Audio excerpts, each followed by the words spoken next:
Kërkesa e studentëve shqiptar që provimi i jurisprudencës të jetë në gjuhën shqipe veç partive shqiptare ka provokuar dhe ka nxitur reagime edhe të partive politike maqedonase, po edhe institucioneve. Ministri i Drejtësisë Igor Fillkov ka deklaruar se kjo kërkesë nuk duhet politizuar, sepse siç thon nga Ministria e Drejtësisë, është çështje që direkt lidhet me sistemin e drejtësisë. Nga drejtësia thon se gjuha maqedonase është zyrtare në të gjithë territorin e Maqedonisë së Veriut dhe themeli i institucioneve të drejtësisë, dhe sipas tyre përpjekja për të paraqitur detyrim ligjor për njohjen e gjuhës maqedonase si diskriminim është një manipulim i rrezikshëm i opinionit publik dhe një goditje drejt për drejt ndaj rendit kushtetues.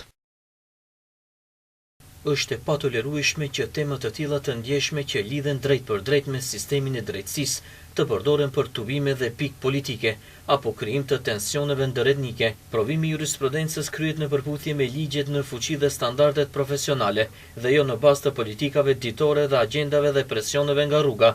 E drejta për protestë është e drejtë demokratike, por askush nuk ka të drejtë përmes rrugëve dhe protestave të dhunshme të kërkojnë shembjen e kritereve dhe standardeve profesionale.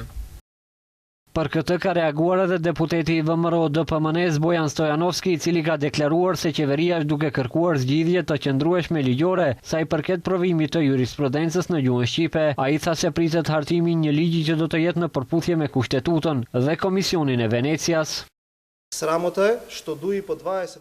Është turp që BDI pas 20 vitesh dhe 8 ministra të drejtësisë nuk e ka zgjidhur këtë problem dhe nuk ka asgjë tjetër për të ofruar qytetarëve përveç këtij nacionalizmi.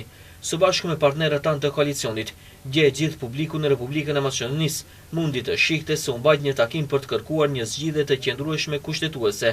Çfarë do të thotë një zgjidhje kushtetuese e qëndrueshme? Të hartojmë një ligj që do t'i rezistojë provës së kohës, në mënyrë që të mos luajë me emocionet dhe nevojat e qytetarëve. Ndryshe, djekrerët e koalicionit vlen patën takim me kryeministrin Mickovski duke paralajmëruar zgjidhje të shpejtë për problematikën me provimin e jurisprudencës, problem që sipas vlen dhe qeverisë, BDI-ja nuk e zgjodhi për 20 vite.